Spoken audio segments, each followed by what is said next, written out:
We are parents to our daughter, Evelyn. She's 7 years old. She's very smart. She's very kind. Before the diagnosis, Evelyn was a really, active kid. She was running and climbing all over equipment at the playgrounds. When she was about 22 months old, she started physically regressing.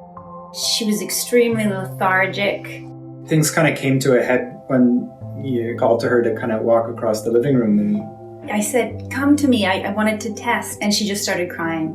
She couldn't do it. That was very scary. Things progressed really quickly at that point. Within 15 minutes of being brought to the emergency room, they did a finger poke. And they measured the sugar in her blood. And a doctor came in and said she has type 1 diabetes. It was so overwhelming because you get this diagnosis and it's a life-changing event. Yeah.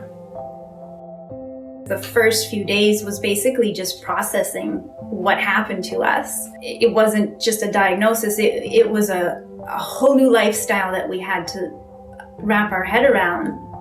With the diagnosis, just suddenly, I guess there was a loss of how I imagined her life was going to be.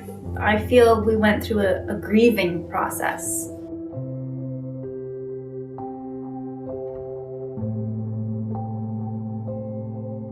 BC Children's brought such a depth of experience to this. They gave us a really amazing starting point to manage this ourselves. They sort of met all the needs, even the social and psychological aspects of it as well.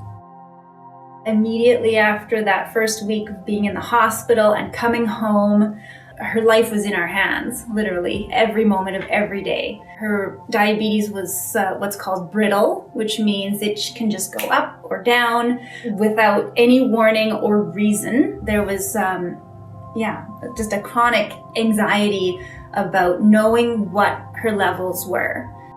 There were days where I would check her blood sugar 20 to 24 times.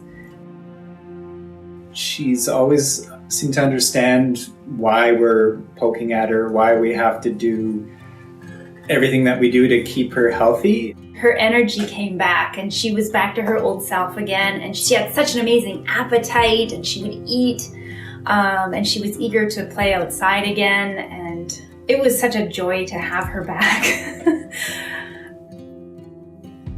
A couple years ago, we switched our technology from doing multiple daily injections and finger pokes to having an insulin pump and also a continuous glucose monitor. It will alert and say the blood sugar is falling very quickly, and we can jump on it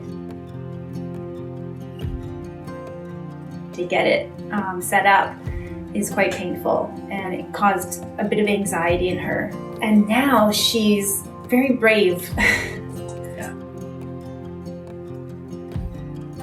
We had this education assistant who was trained to look after Evelyn at school, and she realized this was our life 24 hours a day, 7 days a week. So she said, no, you guys are going to go on a date. I'm going to look after Evelyn. And so that was our first date in 5 years. Even that meant a lot, to spend time together on our own and know that Evelyn was in the best possible care. There's some things that we just can't do. Can't send her off to a sleepover to someone else's place because it's just not safe yet. It would be incredible if, the parents of one of Evelyn's little friends said that they were willing to learn what it would take for Evelyn to have a sleepover at their house. And if there were more people trained in sort of how to manage diabetes, she could have those other experiences and grow more as a person and, just start to get her own life beyond us. I feel like it would open up more of Evelyn's childhood.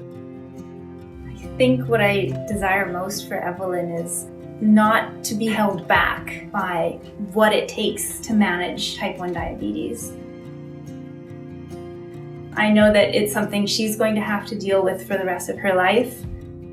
And I feel like if we had a bigger village behind us, it would really open up the possibilities for Evelyn.